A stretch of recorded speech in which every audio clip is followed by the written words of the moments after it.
सुधा समाधान।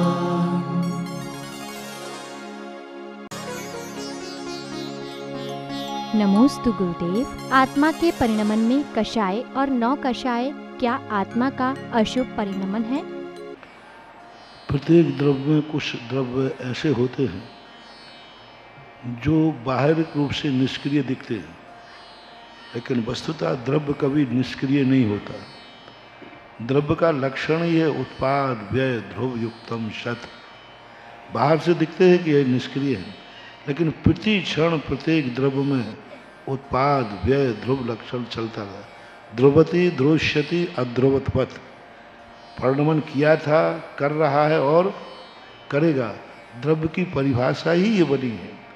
इसलिए आत्मा भी प्रति क्षण जानने के लिए परिणमन कर रही है। दीपक की ज्योति जल रही है।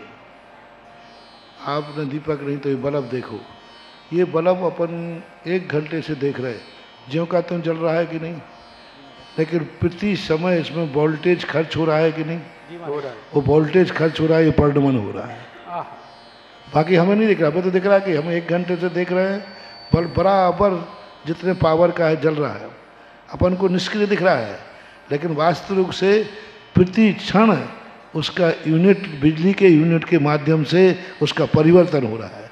ऐसा ही अपना आत्मा प्रति क्षण जो एनर्जी है, जैसे शास्त्रीय भाषा में अविभागी प्रतिच्छेद बोलते हैं। अविभागी प्रति सक्सेंस है, इसके स्थान पर करंट मानो, वो प्रति समय परिणमनशील हो रहा है।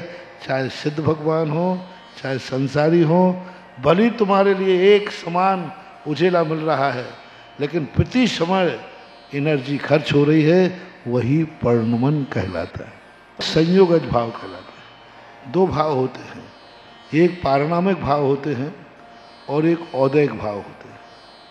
तो कषाय औदैहिक भाव में आते हैं, क्षोभ संभाव में नहीं आते। कषायों के जो भाव कहे गए हैं तत्वार सूत्र में, वो कषायों को औदैहिक भाव में लिया। तो कषाय और एक होती पारिणामिक भाव। तो पारिणामिक भाव में तो सुतम परिणमन चलता रहता है, और जितने औदैहिक भाव होते हैं ये संयोगज कहलाते हैं। निमित्त मिलने पर इन परिणामों की उत्पत्ति होती है।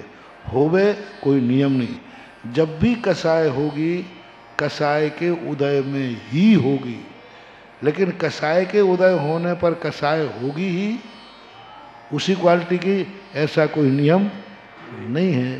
तो ये जो कषाय कहलाते हैं संयोगज भाव कहलाते हैं। 2 वस्तु कभी भी मिलेगी तो उसका रिएक्शन होता है।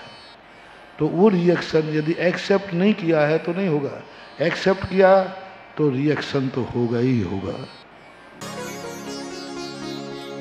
नमोस्तु गुरुदेव। जब गुरु कोई धार्मिक कार्य करवाते हैं और अगर समाज और समिति उनकी बात नहीं मानती है तो उन्हें कौन सा दोष लगता है?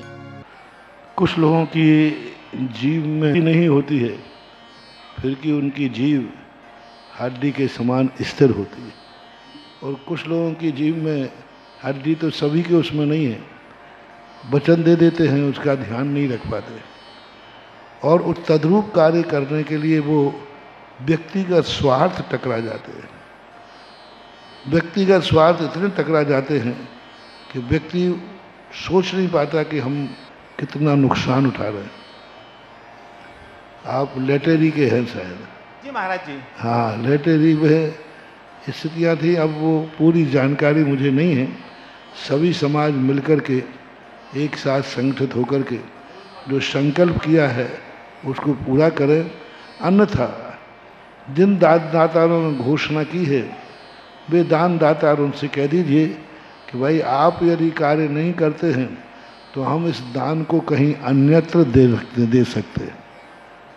तो दानदाता तो अपना पुण्य कमा के अन्यत्र कमा लेंगे, लेकिन एक बार वहाँ का दान दूसरी जगह चला गया तो फिर दोबारा तुम दान इकट्ठा करना चाहोगे तो फिर होने वाला नहीं है। अच्छा है, सब बैठ करके निर्णय करें, इसी में भला है। नमोस्तु गुरुदेव।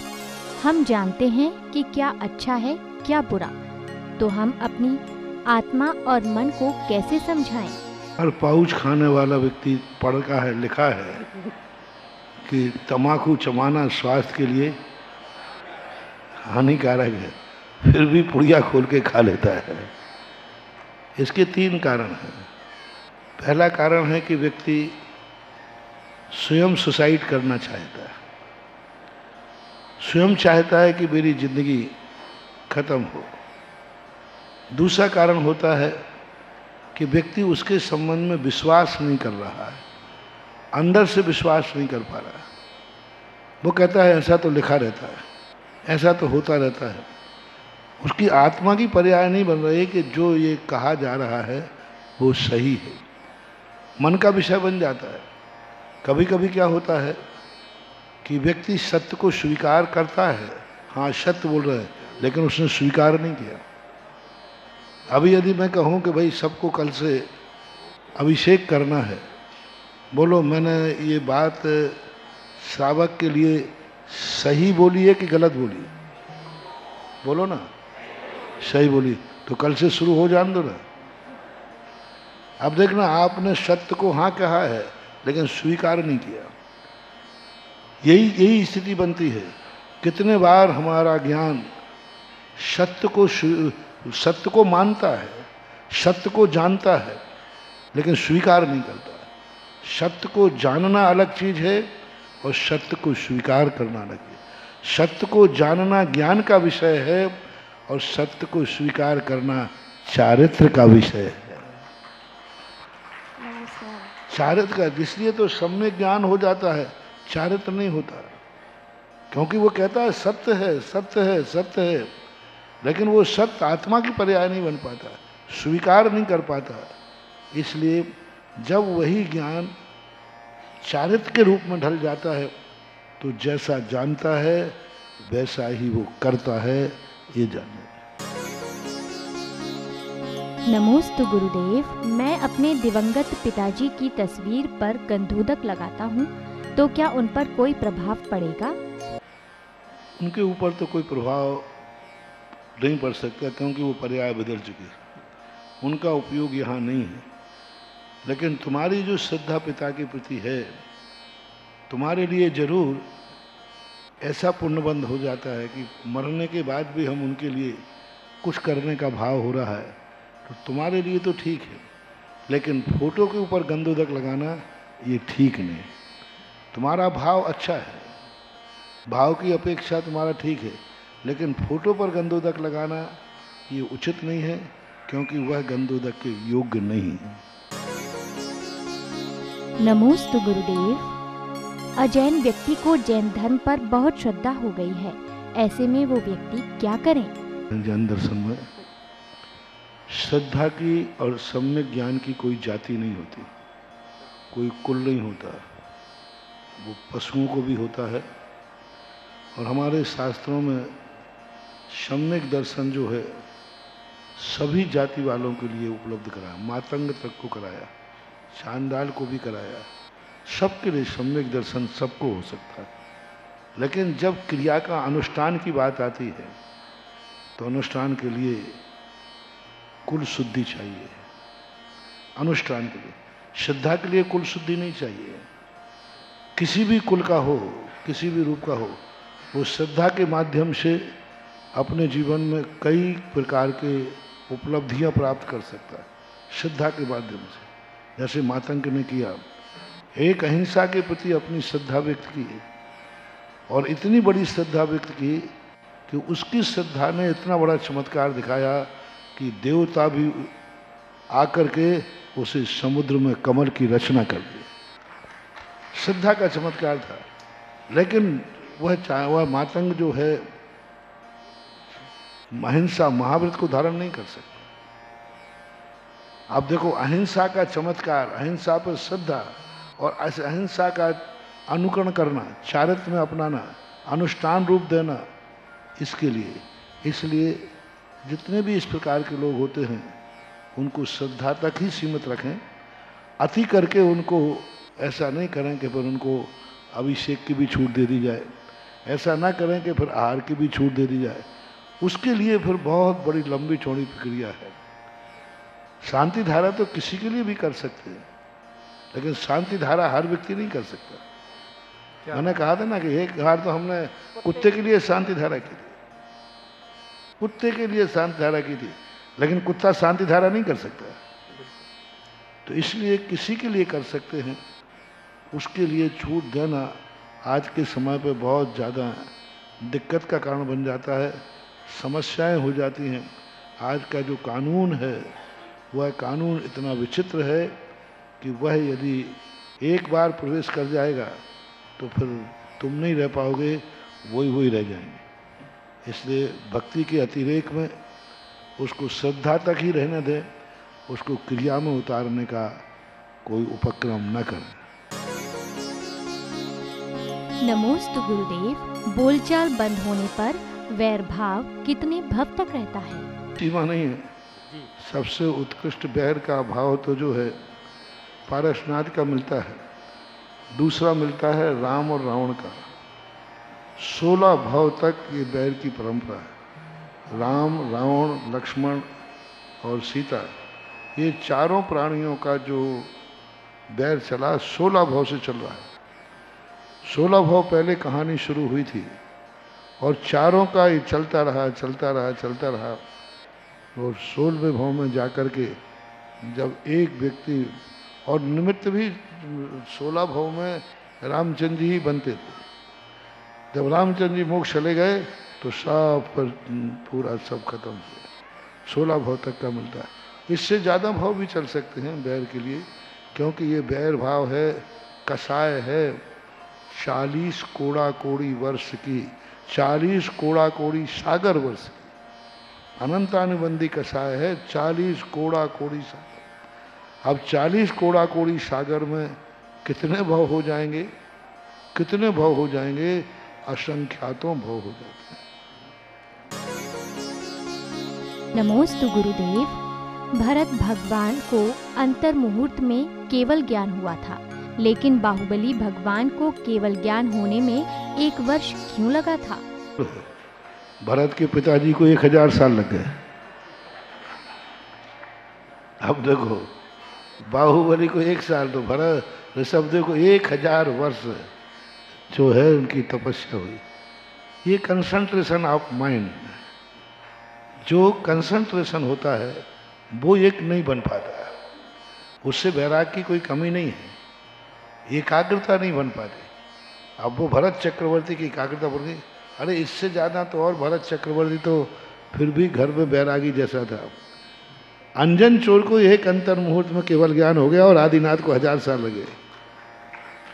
अंजन चोर जिसने जिंदगी में कभी धर्म नहीं किया, कभी कोई पुण्य नहीं किया, कभी भी उसने कोई धर्म से नमोकार मंत्र भी जिसको शुद्ध पढ़ना नहीं आया, नमोकार मंत्र का अर्थ तो छोड़ो, पढ़ना नहीं आया, और उसका ऐसा एकाग्रचित हुआ, एक अंतर्मुहूर्त में दीक्षा स्थल से ही केवल ज्ञान प्राप्त करके मोक्ष चला गया। अब ये क्या है? तो इसमें बाह्य तपस्या और परिणामों की तपस्या एक अलग चीज़ है, और किसी एक पर टिक जाना वो एक अंतर्मुहूर्त की घटना है। एक अंतर्मुहूर्त के किसी चीज़ पर एकाग्र हो जाना वो बहुत कठिन होता है।